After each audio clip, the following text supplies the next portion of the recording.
Good morning and welcome to the Tuesday, September 12, 2017 regular Board of County Commissioners meeting. We will be conducting a Board of County Commissioners meeting and we will have an annotated agenda. We will be suspending the regular agenda subsequent to the past storm and needs of the community and needs of the county. So with that, we will move with a moment of silent reflection for the first responders, an invocation by none other than our Community Development Director, Stan Bowling, which will be followed by the Pledge of Allegiance directed by our Commissioner Susan Adams. Please rise. At this moment, I would like to ask everyone to call for a moment of silence and silent reflection for our first responders that are out there every day.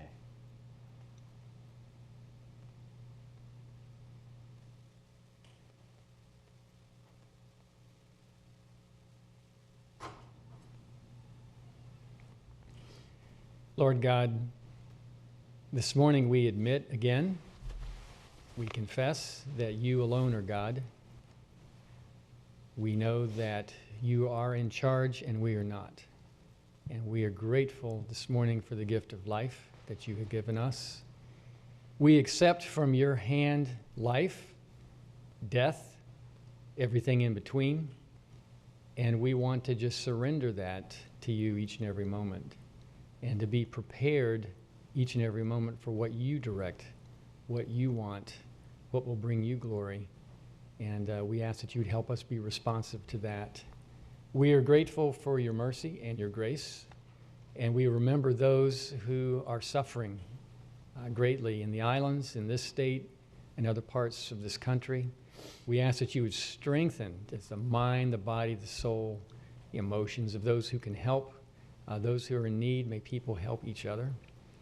And we ask, Lord God, now and going forward, we do not want to forget. We do not want to lose any part of any lesson that you want us to gain from this. So help us in that as well. We ask that you would give strength to our leaders, Lord God, in making decisions. And again, we want to be about work that lasts, work that's from your hand. Help us to do that in your name. Amen. Amen. Allegiance to the flag of the United States of America and to the republic for which it stands, one nation, under God, indivisible, with liberty and justice for all. Thank you all. As we stated, we would have an annotated agenda so we can conduct the county's business. Everyone here has the annotated agenda. Mr. Chairman, I'd like to move the abbreviated agenda. As done, is there any other additions? We do have an additional item that is 15B2, 10th Amendment to the contract for Republic Services. Those are for some additional services we anticipate needing after the storm. Okay. And As with amended. that, okay, that's a motion by Commissioner Solari, seconded by Commissioner Adams. All in favor? Aye. Aye. Opposed? Motion carries unanimously. Of course, if any commissioner would like to have input afterwards at the end, I realize we have no commissioner items, but most certainly we will be able to wrap it up with some conversation. With that, let's move with the agenda item number 4, which is a request to add emergency item number 15B2, the 10th Amendment to Republic Services. County Administrator? Yes, are we going to cover that item now? Let's Okay, just cover it right now. Thank you, Mr. Chairman. This is an agreement with Republic Services. It would provide some additional services that we anticipate needing after the storm. One of those is landfill operation and maintenance. There is a per ton charge that we pay, that would remain unchanged. However, there may be a need to mobilize additional equipment to process additional volume, is what was anticipated here. If that is needed, we reimburse Republic for that, and that is a decision that we make together on whether to mobilize that equipment or not. Next is the customer convenience centers, where we anticipate here they will need to bring in additional staffing to cover those convenience centers, because as we all know, in past storms, the volume goes up immensely, and sometimes there's been a struggle to keep up with that. This will allow them to bring additional resources to move that stuff on through the customer convenience centers, and then $60,000, a not to exceed cost of $60,000 for landfill gas work, and that is for some gas wells that need to be moved for the next cell due to the additional anticipated volume from Hurricane Irma. That will just be moved up in time, so we're asking for all of that. I would also just like to take this opportunity to make an announcement on collection. The customer convenience centers are closed today. They will be open tomorrow.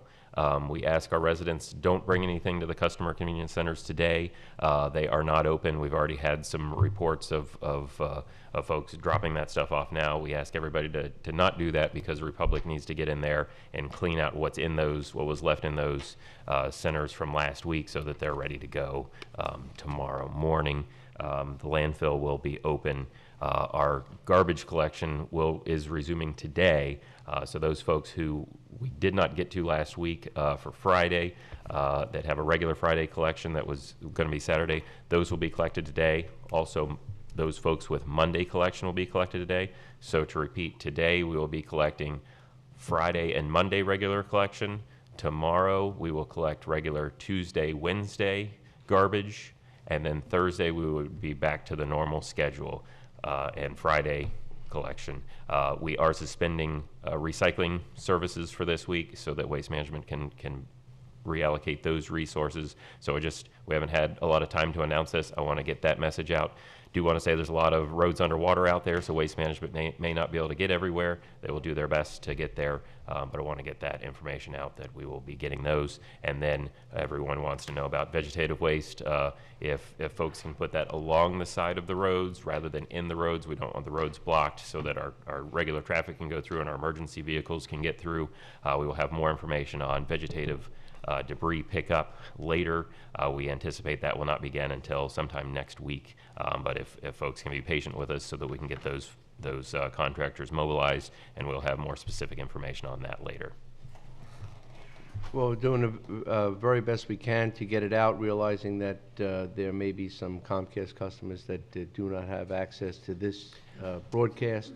There will be announcements on the radio, and we understand that there will be some shortcoming of communication and misunderstanding, so we will do our very best to overcome that and ensure that the public is served as best they are. Yeah, please help us spread the word. I was on Bob Seuss this morning, announced it.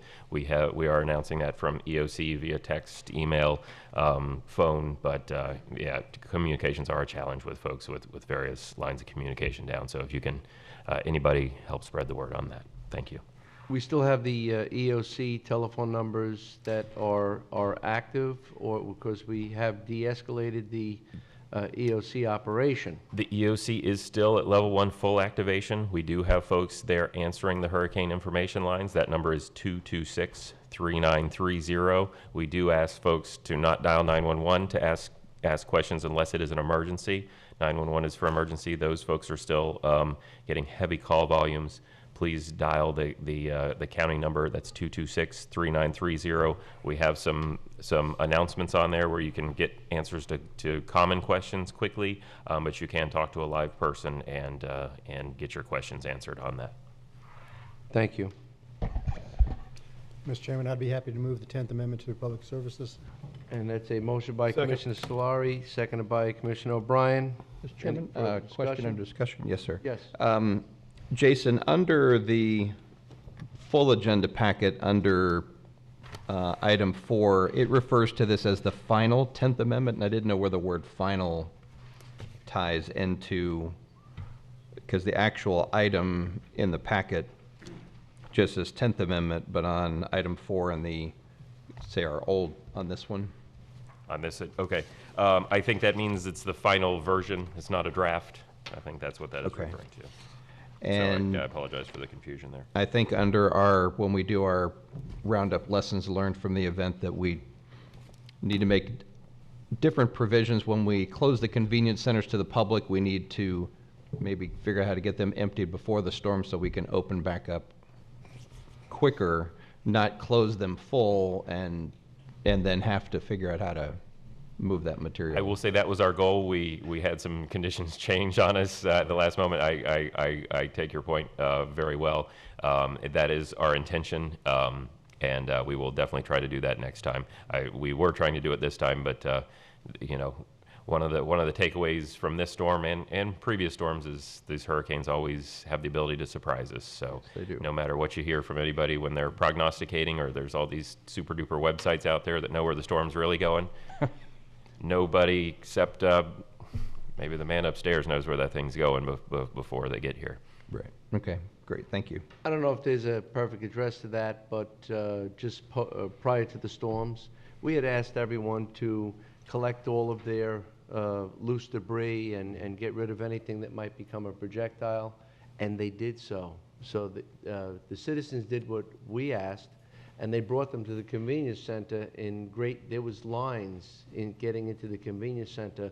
So I don't know if we could have been able to get them emptied unless we had a glut of containers, and then there basically is no space for them to be able to offload. So there was a tremendous response. Just hours before, I had rode around to some of the convenience centers, and they were quite busy. So just right up till closing.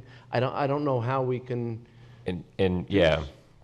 but perhaps we'll call upon Republic to see if there's a contingency plan.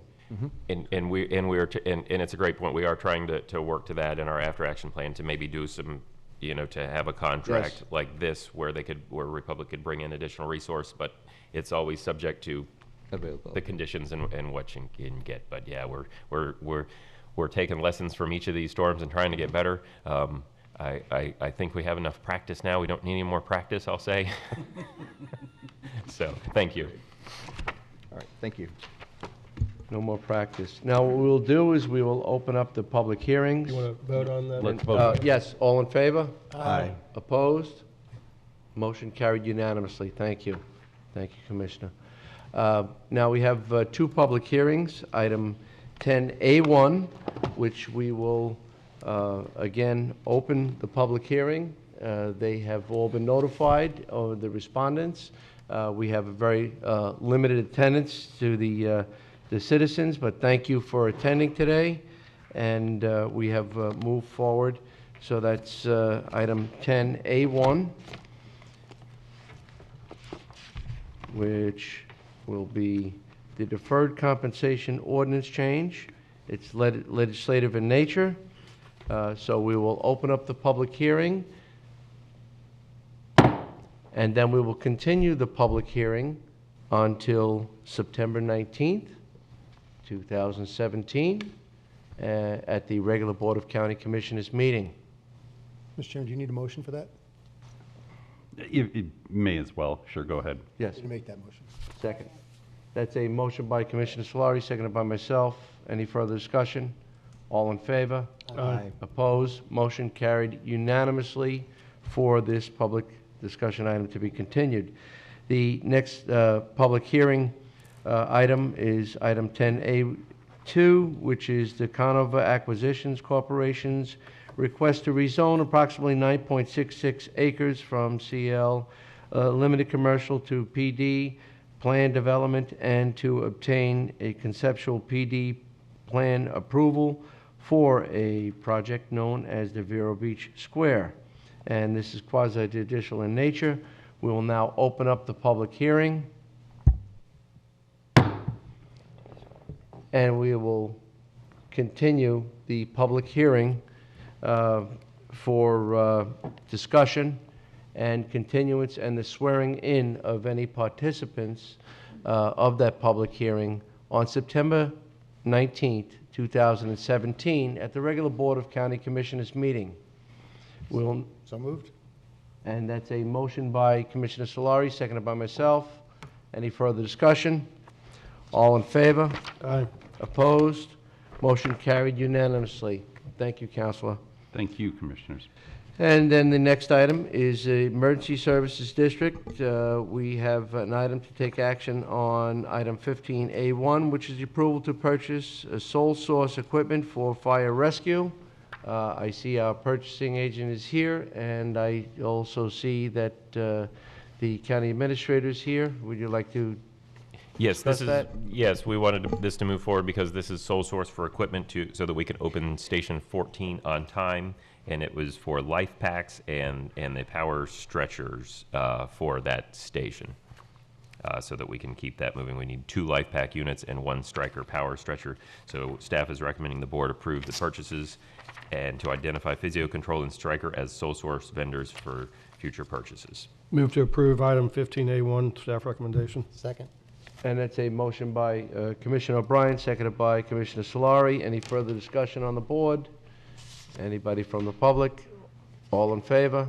Aye. Opposed? Motion carried unanimously. Have we missed any items on our temporary agenda?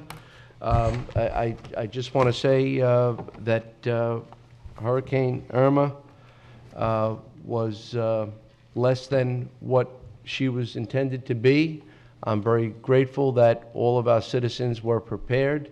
Our EOC was stellar, intact. I will say that to my colleagues, this was the first time in any hurricane event that all 5 county commissioners were there. I'm sure that the members of the EOC were grateful that we were there, and even more grateful when we departed. We also had a state representative there, and of course, someone who shows up to every EOC opening, and that's Senator Nelson. And we're very grateful that we had the support. I want to say thank you to all the citizens who took heed to what the hurricane could have been, and I think we were best prepared. And as we continue the recovery, again, if you have any concerns, please call 226-3930. That's 226-3930, or call any of the county numbers. Most of them are active, available. Some of the employees or most of staff will be out there to ensure that we have a very swift recovery. During the time we had we did oversight the 9/11 tributes, most of which had to be canceled. We canceled some events. And I want to say that please keep the families of those who were involved in 9/11 in your hearts. Realize that we could have had a catastrophe here, but 9/11 was a catastrophe that should never be forgotten. Does anybody else have anything? Mr. Chairman, I'd like to mention a couple things. One is I'd like to thank everybody who was at the EOC. And one of the things that the citizens of Indian River County actually couldn't know about is how the EOC, which is the Emergency Operations Center, was staffed during this event. And we had department heads from almost every department in the county. Yes. We had law enforcement agents represented from every agency in the county. We had members of municipalities from all over the county. And the work that went into that by those people from all government agencies all over the county was incredibly impressive. Yes. And what we haven't heard about in the aftermath of Hurricane Irma is anything about an increase in deaths and injuries. And I attribute that to the work that all these people did.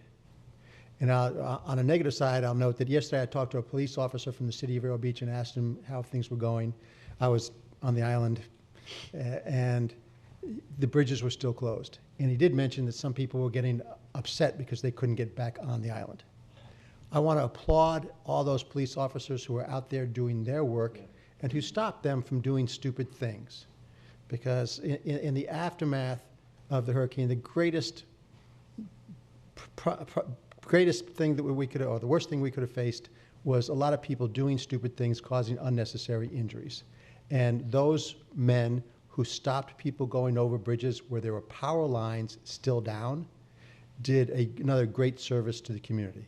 So, and again, I didn't see much of that was going on. I did go to the EOC, like you mentioned, but I'm hunkered down in my own home, while our emergency service people are working literally tirelessly for the benefit of everybody in the county.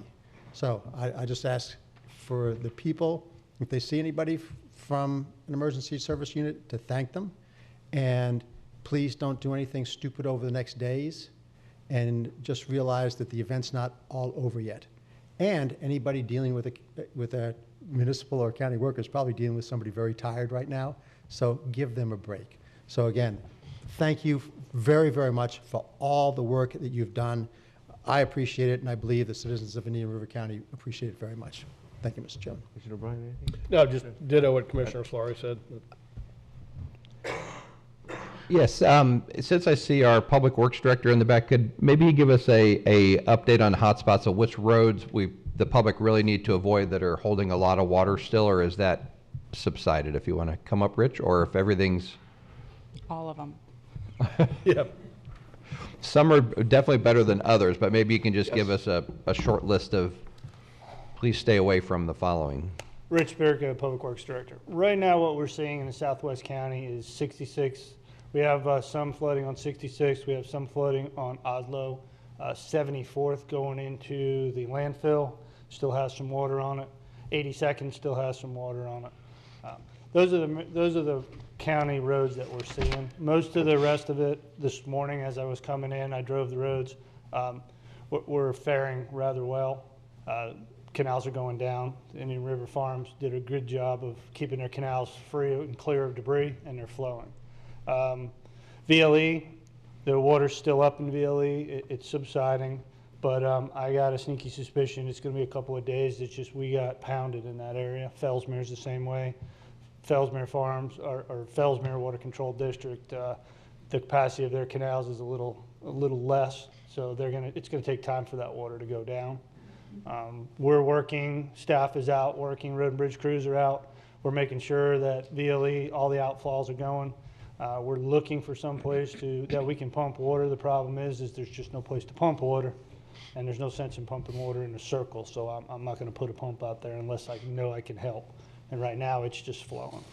So those are the hot spots in the county right now that I'm aware of. From a traffic signal standpoint, I got to again state that if you come to a signal that is black and dark, please treat it as a four-way stop.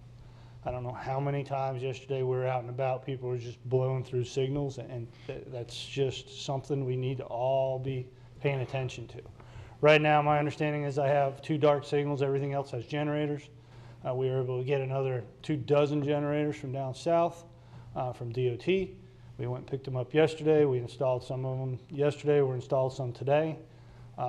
We should have all of our signals up and operational with power or generator power by noon, 2-ish today. I got crews hit the road this first thing this morning. We're doing everything we can to get the signals back up and running so we can keep traffic flowing. That's about all I have right now. Thank you. Great, thanks, and pass on our appreciation to all your staff that came in during the storm, and I've seen them out there with, pitchforks and shovels, keeping the water open. And same thing to David Gunner and his staff. They, in some of the heaviest rainfalls, I stopped at the 43rd Avenue floodgates to look at those guys just trying to move any debris that was blocking any of the flow, and everybody really pitched in and did a great job. We do have some localized flooding in the South County too, more on the local roads. If folks can just be patient with us there, some of the local roadways are flooded, like we're seeing in Vera Lake Estates and Fellsmere. I will say, a lot of those, I'm no drainage expert, but I said at EOC Express last night. And I know, and I'm really good at bad jokes now. And those drainage systems are designed to keep the water out of folks' homes. What happens is a lot of times that water will sit in the roadways as secondary drainage. I know it's very frustrating for folks. It's going to just take a little bit of time for it to get down. I know that's frustrating for folks, but it's in the road so that it's not in their homes. And that's about as much as I know about drainage systems. And so please be patient with us there. Do want to mention the bridges. We have 2 of the 3 bridges to the barrier island open. County Road 510, Barber Bridge. 17th Street Bridge is going to take a little more time. We had the light poles go down and some additional inspections are going to be needed there. FDOT has responsibility for that. They were excellent getting out there very quickly on Barber Bridge and 510. I need to thank them for that because they were really, we can't get those bridges open without their help. Be patient with us as it may take a little more time to get 17th Street open. DOT's got a lot of other bridges throughout this state that they've got to get to. So please be patient with us on that. But we do have two of the 3 bridges open to the barrier island at least. Thanks, sir. We also have quite a few people that are out of power. I ask everyone to use due caution when operating generators. The CEO of Florida Power and Light, Eric Szilagyi, did have a conference call last night, and there will be subsequent conference calls. There is a tremendous amount of assets rolling towards us. He was very clear that we are in restoration mode and that there are other jurisdictions that are in reconstruction mode. We don't want anybody to think that the trucks will be going there first and then, you know, because we're less damaged. There is 2 separate tracks and they are being addressed simultaneously, and identification has been made in a large part through smart meters. They know where the outages are, and they're actually doing physical inspections as this meeting is being conducted. The vehicles are out there. They're in discrete cars, and they are identifying. So please allow them the opportunity to do the work, and we should be back up and running in short order. The aspirin trucks are out there cutting away the debris of any lines that are imperiled, and we should be in good shape in far shorter order than in years past. Anything else, Rich? No, that's it. Okay. Anything else from the board? Thank you all. The meeting is adjourned.